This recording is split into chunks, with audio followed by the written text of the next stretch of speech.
Bienvenidos a la tercera y última parte de esta serie sobre el Sermón del Monte. Hemos aprendido valiosas enseñanzas de Jesús sobre la vida, la fe y el verdadero camino hacia Dios. En esta parte final descubriremos lecciones clave sobre el juicio, la oración persistente, el camino angosto y la verdadera obediencia a Cristo. Este es el momento de reflexionar. ¿Estamos construyendo nuestra vida sobre la roca o sobre la arena? No te pierdas ninguna enseñanza y ayúdanos a seguir compartiendo este mensaje. Dale like si este contenido te ha edificado. Suscríbete para más enseñanzas de la palabra de Dios. Comenta qué enseñanza te ha impactado. Más. Comparte este video para que más personas sean bendecidas. Empecemos con la última parte del Sermón del Monte. La confianza en la providencia de Dios. Mateo 6, 25, 34. En este poderoso pasaje del Sermón del Monte, Jesús nos llama a dejar de lado la ansiedad y la preocupación por lo material, enseñándonos que Dios es nuestro proveedor y cuida de cada una de nuestras necesidades.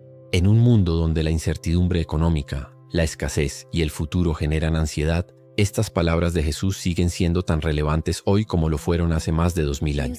¿Cómo podemos vivir con verdadera paz sin dejarnos dominar por la preocupación? Jesús nos da la respuesta en estos versículos. El mandato de no preocuparse, Mateo 6:25. Jesús inicia esta enseñanza con un mandato claro. Por tanto os digo, no os afanéis por vuestra vida, qué habéis de comer o qué habéis de beber, ni por vuestro cuerpo, qué habéis de vestir. ¿No es la vida más que el alimento y el cuerpo más que el vestido? Mateo 6:25. ¿Qué nos quiere decir Jesús aquí? Dios nos ha dado el regalo de la vida. Si Él nos creó y nos ha sostenido hasta ahora, ¿acaso no puede suplir nuestras necesidades básicas? El afán y la ansiedad no resuelven nada. Muchas veces nos preocupamos por el futuro, pero la preocupación no cambia la realidad, solo nos roba la paz. Nuestra vida no debe girar en torno a lo material. La comida y el vestido son importantes, pero Jesús nos invita a ver el propósito más grande de nuestra existencia. Pregunta para reflexión. ¿Has dejado que las preocupaciones materiales te roben la paz y la confianza en Dios? 2. La naturaleza como ejemplo de la providencia de Dios. Mateo 6, 26, 30. Jesús usa ejemplos sencillos, pero profundos para demostrar cómo Dios cuida de su creación y cómo podemos aprender de ella. Dios alimenta a las aves, Mateo 6, 26. Mirad, las aves del cielo, que no siembran, ni siegan, ni recogen en graneros, y vuestro Padre Celestial las alimenta. ¿No valéis vosotros mucho más que ellas?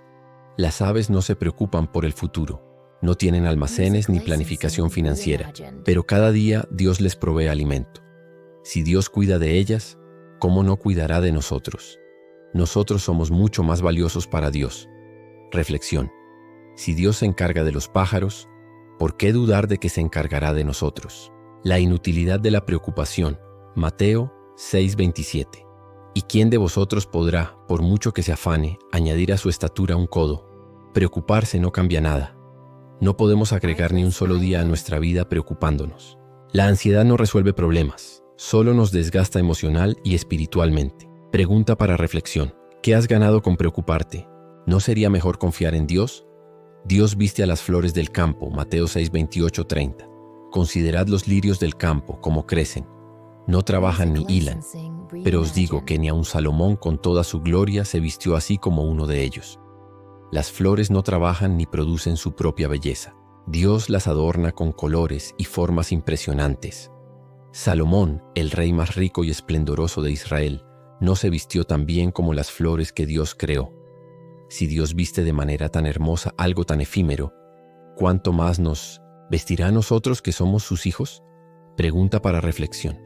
Si Dios cuida de la naturaleza con tanto detalle, ¿no cuidará aún más de ti? 3. La diferencia entre los creyentes y los incrédulos. Mateo 6, 31, 32. Jesús dice, no os afanéis pues diciendo, ¿qué comeremos o qué beberemos o qué vestiremos? Porque los gentiles buscan todas estas cosas, pero vuestro Padre Celestial sabe que tenéis necesidad de todas estas cosas. ¿Qué nos enseña aquí Jesús? Los incrédulos viven preocupados por lo material. Para quienes no conocen a Dios, la vida gira en torno a acumular y asegurar el futuro. pero los creyentes tienen un Padre Celestial que provee. Dios conoce nuestras necesidades antes de que las mencionemos. No vivimos en incertidumbre, sino en confianza. Nuestra seguridad no está en lo que tenemos, sino en Dios, quien lo da todo. Pregunta para reflexión.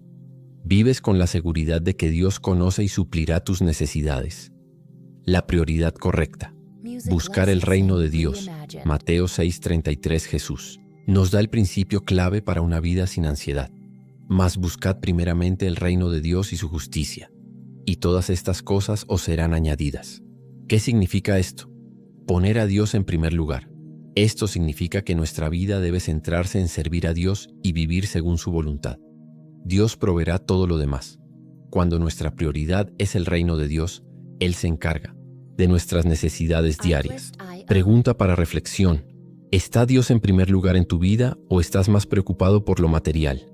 No te preocupes por el mañana. Mateo 6:34. Jesús concluye esta enseñanza diciendo: así que, no os afanéis por el día de mañana, porque el día de mañana traerá su afán. Basta a cada día su propio mal. El futuro está en manos de Dios. No podemos controlarlo, así que lo mejor es confiar en Él. Cada día tiene sus propios desafíos. Jesús nos llama a vivir el presente con fe y confianza. Dios proveerá hoy y también lo hará mañana. Pregunta para reflexión. ¿Estás confiando en Dios para el mañana o estás permitiendo que la ansiedad te robe la paz hoy? 6. Aplicaciones prácticas. ¿Cómo confiar en la providencia de Dios? 1. Ora y entrega tus preocupaciones a Dios. Filipenses 4:6 dice: por nada estéis afanosos, sino sean conocidas vuestras peticiones delante de Dios en toda oración y ruego. 2. Recuerda las veces que Dios ha sido fiel. Si Él te ha sostenido hasta hoy, no te abandonará mañana. 3. Vive un día a la vez. No te desgastes con el futuro. Confía en que Dios está en control. 4. Haz tu parte, pero descansa en Dios. Trabaja y esfuérzate, pero deja la ansiedad a un lado. 5. Prioriza a Dios en todo. Cuando buscas primero el reino de Dios, Él se encarga del resto. Conclusión. Un llamado a confiar en Dios. Jesús nos llama a dejar la preocupación y confiar en la fidelidad de Dios. Dios es nuestro proveedor y sabe lo que necesitamos. Nuestra seguridad no está en lo material, sino en Dios. Cuando ponemos a Dios en primer lugar, Él se encarga del resto. Pregunta final. ¿Qué cambiaría en tu vida si realmente confiaras en que Dios proveerá todo lo necesario?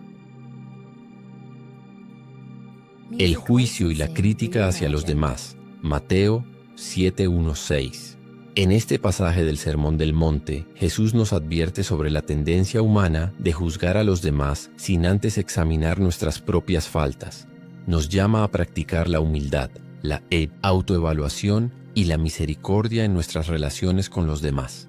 Vivimos en un mundo donde es fácil señalar los errores ajenos mientras ignoramos los nuestros. Jesús nos confronta con una verdad profunda.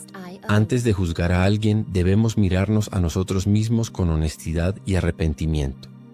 El mandato de no juzgar, Mateo 7:1-2. Jesús inicia esta enseñanza con una advertencia clara. No os juzguéis para que no seáis juzgados, porque con el juicio con que juzgáis seréis juzgados, y con la medida con que medís os será medido. Mateo 7:1-2. ¿Significa esto que nunca debemos hacer juicios o discernir lo que está bien o mal? No.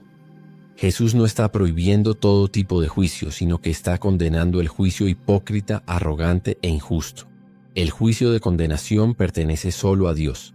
A veces las personas se sienten con derecho de sentenciar a los demás, olvidando que solo Dios conoce el corazón.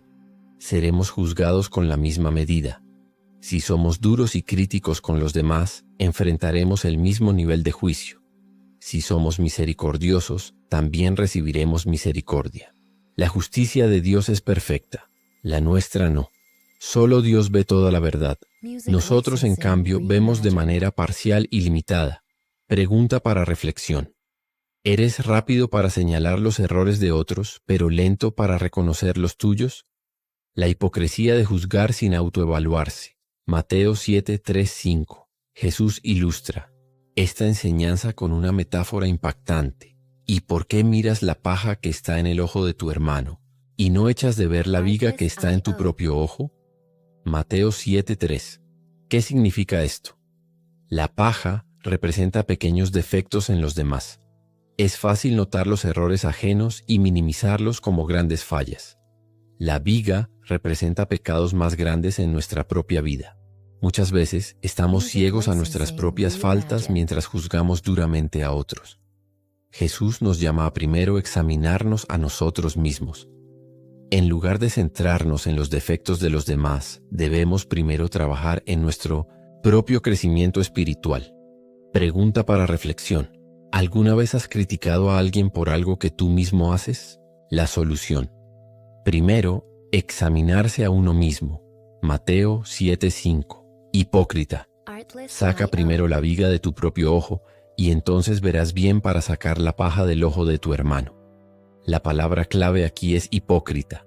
Jesús no dice que ayudar a otros a mejorar esté mal, sino que hacerlo sin antes corregirnos a nosotros mismos es hipocresía. Nuestro primer deber es el autoexamen. Debemos reconocer nuestras faltas antes de corregir a los demás. Cuando hemos sido transformados, podremos ayudar a otros con humildad. Jesús no dice que ignoremos las fallas ajenas, sino que las abordemos con amor y compasión y no con arrogancia. Pregunta para reflexión. ¿Estás más enfocado en corregir a otros que en tu propia relación con Dios? No dar lo santo. A los perros ni perlas, a los cerdos. Mateo 7:6. Jesús cierra esta enseñanza con una advertencia adicional. No deis lo santo a los perros, ni echéis vuestras perlas delante de los cerdos, no sea que las pisoteen y se vuelvan y os despedacen. ¿Qué significa esto? No todos recibirán la corrección o la verdad con humildad. Los perros y los cerdos representan personas que desprecian las cosas de Dios. La enseñanza de Cristo es valiosa como una perla. No debemos imponerla a quienes solo la rechazan con desprecio. Pregunta para reflexión. ¿Intentas corregir a quienes no quieren escuchar en lugar de enfocarte en quienes realmente tienen un corazón dispuesto? 4. Aplicaciones prácticas. ¿Cómo evitar el juicio hipócrita? Examina tu corazón antes de juzgar. Pregunta. ¿Tengo yo la misma falla? 2. Sé misericordioso con los demás. Dios nos ha perdonado mucho. Hagamos lo mismo con otros. 3. Enfócate en tu propio crecimiento espiritual. No te distraigas con los errores ajenos. 4. Habla la verdad con amor. Si debes corregir a alguien, hazlo con humildad y amor, no con arrogancia. 5. No desperdicies la verdad en quienes la rechazan. Usa discernimiento para saber a quién hablarle y cuándo hacerlo. Conclusión. Un llamado a la humildad y la misericordia. Jesús nos enseña a ser cuidadosos al juzgar a los demás, priorizando primero nuestra propia transformación. Dios es el único juez perfecto. Debemos autoevaluarnos antes de corregir a otros. Cuando ayudemos a alguien, debe ser con humildad y amor, no con condenación. No todos aceptarán la verdad y debemos saber cuándo callar. Pregunta final. ¿Qué cambiaría en tus relaciones si, en lugar de juzgar, primero buscaras crecer en humildad y amor? La importancia de pedir, buscar y llamar. Mateo 7:12. En este pasaje del Sermón del Monte, Jesús nos anima a ser persistentes en la oración y a confiar plenamente en que Dios responde. Además, nos presenta la regla de oro, un principio que resume la esencia de la ley y los profetas. Así que todas las cosas que queráis que los hombres hagan con vosotros, así también haced vosotros con ellos. Porque esto es la ley y los profetas. Mateo 7:12. Este pasaje nos habla de dos aspectos esenciales de la vida cristiana. Una relación activa con Dios a través de la oración. Una relación justa y amorosa con los demás. Veamos cada parte en detalle. La persistencia en la oración. Mateo 7:11. Pedid y se os dará. Buscad y hallaréis. Llamad y se os abrirá. Porque todo aquel que pide, recibe. Y el que busca, halla. Y al que llama, se le abrirá. Mateo 7:8. Aquí, Jesús usa tres acciones progresivas: pedir, buscar y llamar. Estas representan diferentes niveles de intensidad en la oración. ¿Qué significan estas acciones? Pedir es el primer paso. Implica reconocer nuestras necesidades y acudir a Dios en oración. Buscar va más allá de solo pedir. Requiere acción y esfuerzo. Buscamos la voluntad de Dios, su dirección y sus bendiciones. Llamar es insistir con fe. Cuando llamamos a una puerta, esperamos que alguien nos abra. Así debemos persistir en la oración. ¿Por qué Jesús enfatiza la persistencia? Porque la oración es una relación, no una lista de peticiones. Dios no es un distribuidor de bendiciones, sino un Padre amoroso que quiere que confiemos en Él, porque la oración nos transforma. A medida que pedimos, buscamos y llamamos, crecemos en fe y madurez espiritual, porque Dios responde en su tiempo y a su manera. No siempre recibimos lo que queremos, pero sí lo que es mejor para nosotros. Pregunta para reflexión. ¿Eres persistente en la oración o te desanimas si no ves respuestas inmediatas? 2. Dios responde como un Padre amoroso. Mateo 7, 9, 11. Jesús usa una comparación para mostrar que Dios siempre da lo mejor a sus hijos. ¿Qué hombre hay de vosotros que si su hijo le pide pan, le dará una piedra? ¿O si le pide un pescado, le dará una serpiente? Pues si vosotros, siendo malos, sabéis dar buenas dádivas a vuestros hijos, ¿cuánto más vuestro Padre que está en los cielos dará buenas cosas a los que le pidan? Mateo 7, 9, 11. ¿Qué nos enseña esta comparación? Dios es un Padre bueno. A diferencia de los seres humanos, que somos imperfectos, Él siempre da lo mejor. Dios no nos da cosas dañinas. A veces pedimos algo que creemos que es bueno, pero Dios en su sabiduría nos da lo que realmente necesitamos. Debemos confiar en su bondad. Aun cuando la respuesta a nuestra oración es diferente a lo que esperábamos, podemos estar seguros de que Dios tiene un plan perfecto. Pregunta para reflexión. ¿Confías en que Dios te dará lo mejor, incluso si su respuesta es diferente a lo que esperabas? La regla de oro. Tratar a los demás como queremos ser tratados. Mateo 7:12.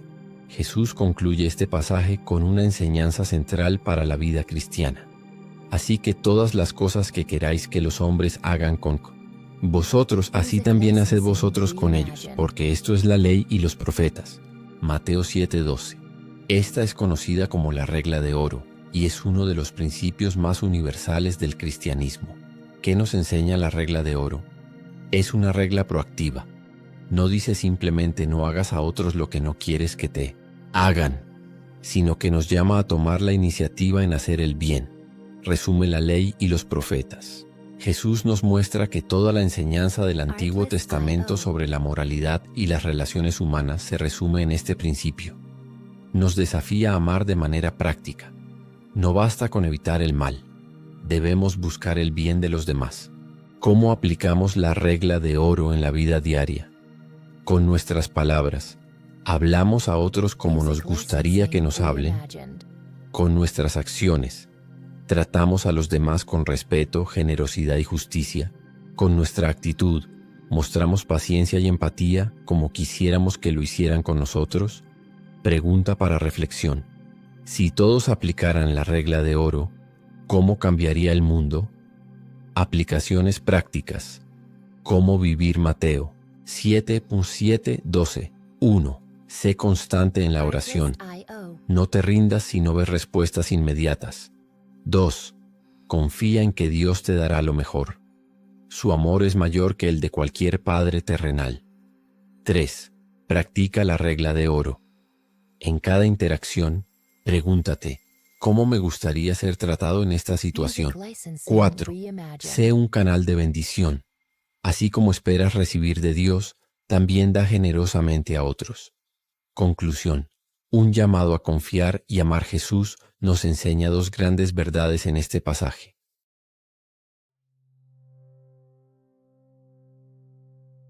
Dios escucha nuestras oraciones y responde con amor. No debemos desanimarnos, sino perseverar y confiar en su provisión. La manera en que tratamos a los demás refleja nuestro amor por Dios. La regla de oro nos desafía a ser agentes, de amor y justicia en el mundo. Pregunta final. ¿Qué pasos tomarás hoy para fortalecer tu vida de oración y vivir la regla de oro? La puerta estrecha y el camino angosto. Mateo 7, 13, 14. En esta parte del Sermón del Monte, Jesús nos presenta una de las enseñanzas más desafiantes del Evangelio. Nos habla de dos caminos. Uno amplio y fácil, pero que lleva a la perdición. Otro estrecho y difícil, pero que conduce a la vida eterna. Este pasaje nos llama a tomar decisiones conscientes sobre nuestra vida espiritual, porque el camino hacia Dios no es el más popular ni el más cómodo, pero sí el único que nos lleva a la verdadera vida. Entrad por la puerta estrecha, porque ancha es la puerta y espacioso el camino que lleva a la perdición, y muchos son los que entran por ella. Porque estrecha es la puerta y angosto el camino que lleva a la vida, y pocos son los que la hallan. Mateo 7:13, cada uno. Dos caminos. Dos destinos. Jesús describe dos caminos con características muy distintas. El camino ancho. El camino angosto. Es fácil de seguir. Es difícil y exige esfuerzo. Es popular. Muchos lo siguen. Es impopular. Pocos lo encuentran. No requiere sacrificio ni compromiso con Dios. Implica obediencia y transformación del corazón. Conduce a la perdición. Lleva a la vida eterna. El camino ancho representa la vida sin Dios, en la que las personas siguen sus propios deseos sin considerar su voluntad. El camino angosto es la vida en Cristo, que requiere entrega, fe y una relación genuina con Dios. Pregunta para reflexión. ¿Qué camino estás eligiendo con tus decisiones diarias? 2. La puerta estrecha. Un llamado a la decisión personal. Jesús nos dice: entrad por la puerta estrecha. Mateo 7:13. Esta es una invitación, pero también una advertencia. Dios nos da la opción de elegir, pero nos deja claro que el camino correcto no es el más fácil ni el más popular. ¿Qué significa la puerta estrecha? Es Jesús mismo. En Juan 10:9 Él dice: yo soy la puerta. El que por mí entrare será salvo. Representa la salvación. No hay muchos caminos hacia Dios, solo hay uno, Cristo. Hechos 4:12. Requiere fe y arrepentimiento. No podemos entrar con orgullo, pecado no confesado o autosuficiencia. Entrar por la puerta estrecha significa decidir vivir según los principios del reino de Dios, en lugar de seguir las normas del mundo. Pregunta para reflexión. ¿Has tomado la decisión de entrar por la puerta estrecha? ¿Por qué el camino angosto es difícil? Jesús no esconde la verdad. Seguirlo no es fácil, porque estrecha es la puerta y angosto el camino que lleva a la vida, y pocos son los que la hallan. Mateo 7:14. ¿Qué hace que este camino sea angosto? Requiere renunciar a uno mismo. Debemos morir al egoísmo y rendir nuestra vida a Dios. Lucas 9:23. Va contra la cultura del mundo. No es un camino popular. La mayoría de las personas eligen el camino fácil. Romanos 12:2. Incluye pruebas y dificultades. Los seguidores de Cristo enfrentarán persecuciones y desafíos. Juan 16:33. Sin embargo, vale la pena, porque este camino lleva a la vida eterna. Pregunta para reflexión. ¿Estás dispuesto a seguir a Cristo incluso cuando el camino es difícil? 4. Aplicaciones prácticas. ¿Cómo elegir el camino correcto? 1. Evalúa tu vida. Tus decisiones reflejan que sigues el camino de Dios o el camino del mundo. 2. Busca la verdad en la palabra de Dios. La Biblia es el mapa que nos guía por el camino angosto.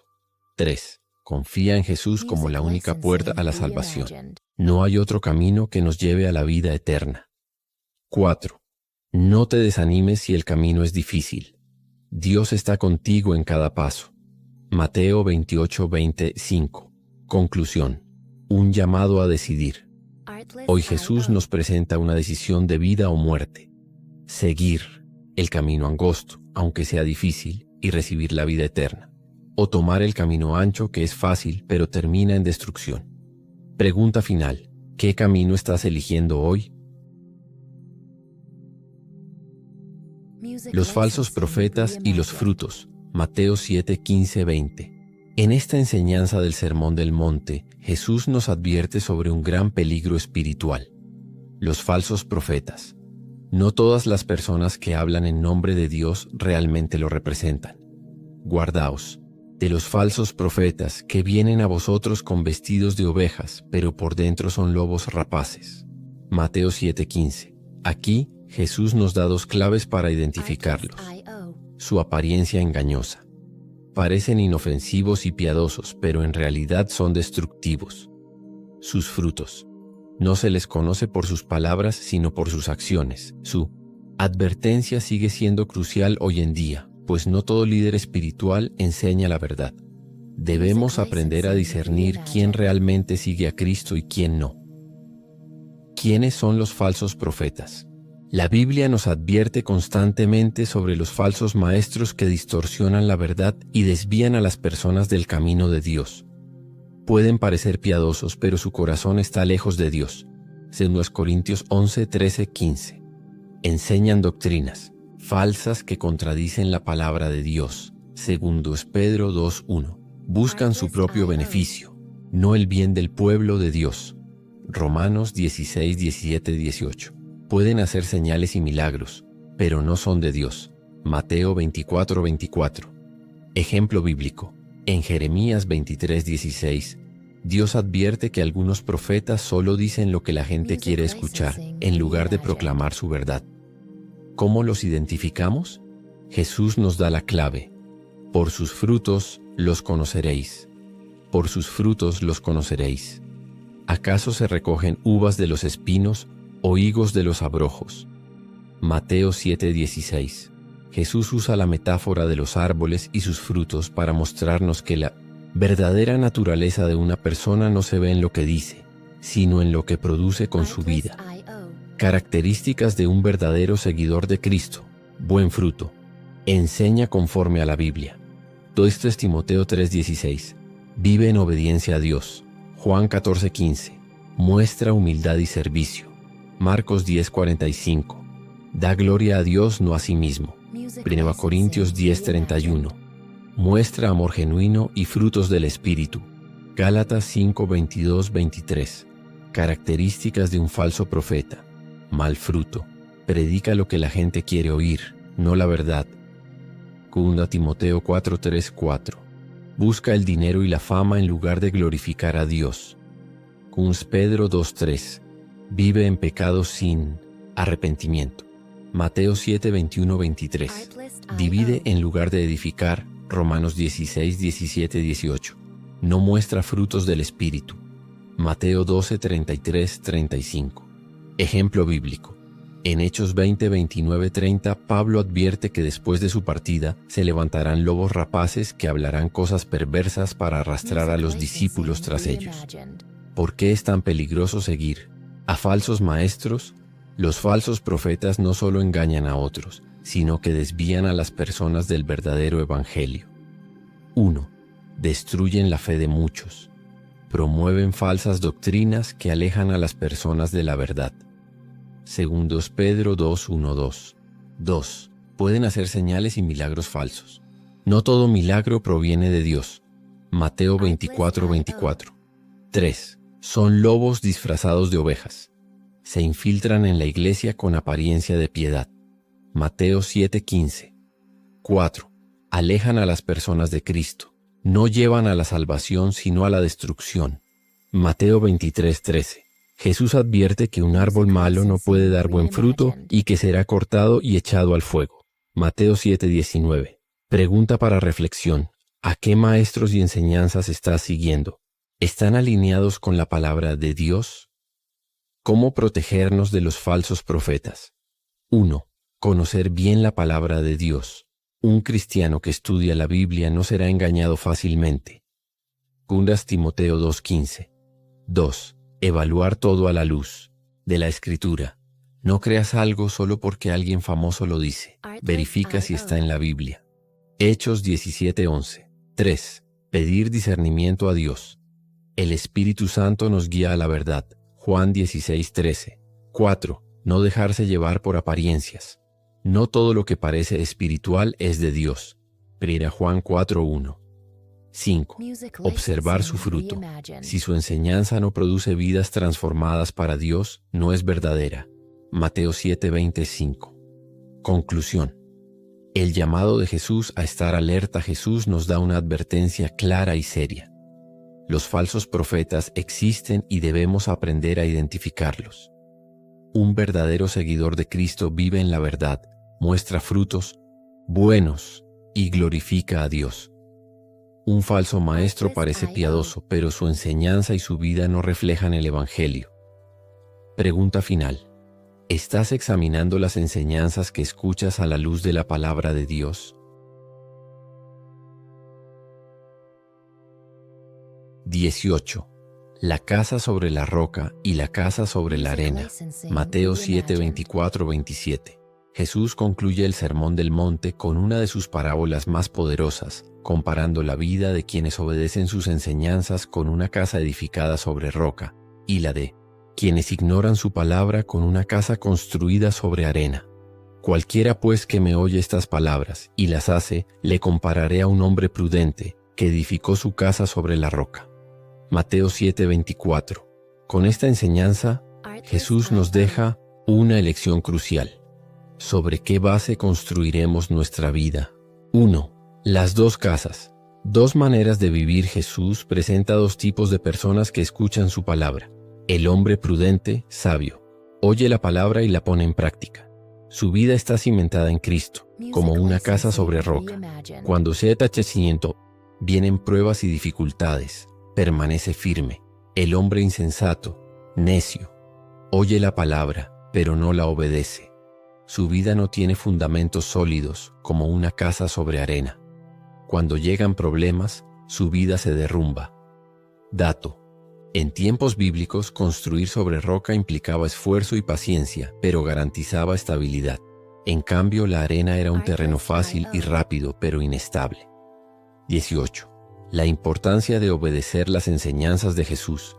Mateo 7:21-27. En la parte final del Sermón del Monte, Jesús nos deja una advertencia crucial. No basta con escuchar su palabra. Es necesario obedecerla. No todo el que me dice, Señor, Señor, entrará en el reino de los cielos, sino el que hace la voluntad de mi Padre que está en los cielos. Mateo 7:21. Con esta declaración, Jesús nos deja en claro que la verdadera fe no se mide por lo que decimos, sino por lo que hacemos. La obediencia es la señal de un discípulo genuino. No basta con decir Señor, Señor. Mateo 7:21-23. Jesús advierte que no todos los que lo llaman Señor serán salvos, sino solo aquellos que hacen la voluntad de Dios. Características de un falso discípulo. Reconoce a Jesús de labios, pero no con su vida. Isaías 29:13. Confía en sus propias obras en lugar de una relación con Dios. Mateo 7:22. No obedece la voluntad del Padre. Lucas 6:46. Ejemplo bíblico. En 1 Samuel 15:22, Dios le dice a Saúl que la obediencia es mejor que los sacrificios. No basta con aparentar religiosidad. Dios quiere obediencia sincera. Entonces les declararé, nunca os conocí. Apartaos de mí, hacedores de maldad. Mateo 7:23. Esta es una de las advertencias más fuertes de Jesús. Hay personas que creen estar sirviendo a Dios, pero en realidad están lejos de Él. Pregunta para reflexión. ¿Estoy obedeciendo a Dios o solo diciendo que lo sigo? 2. La parábola de las dos casas. Mateo 7:24-27. Jesús concluye su sermón con una ilustración poderosa. Dos hombres que construyen una casa. El hombre sabio, la casa sobre la roca. Escucha la palabra y la obedece. Su vida está cimentada en Cristo. 1 Corintios 3:11. Permanece firme ante las pruebas. Salmos 62:6. El hombre necio, la casa sobre la arena. Escucha la palabra pero no la practica. Su vida no tiene un fundamento sólido. Cuando vienen problemas, su fe se derrumba. Ejemplo bíblico. En Éxodo 14, el pueblo de Israel dudó de Dios en el Mar Rojo porque su fe no tenía fundamento. Descendió lluvia, vinieron ríos, soplaron vientos y dieron con ímpetu contra aquella casa, y cayó, y fue grande su ruina. Mateo 7, 27, 3. Aplicaciones prácticas. La verdadera fe se demuestra en la obediencia. Santiago 1, 22. No basta con asistir a la iglesia o conocer la Biblia, debemos vivirla. Lucas 11, 28. Las pruebas de la vida revelan sobre qué hemos edificado nuestra fe. 1 Pedro 1, 7. ¿Sobre qué fundamento estás construyendo tu vida? Decisión final. Si edificamos sobre la roca Cristo, estaremos firmes. Si edificamos sobre la arena, sin obediencia, caeremos. Jesús nos llama a una fe genuina y obediente. ¿Responderás a su llamado?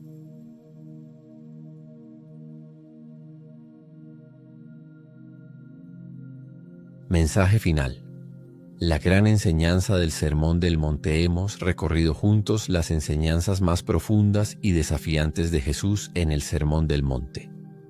Desde el llamado a ser sal y luz hasta la importancia de construir nuestra vida sobre la roca.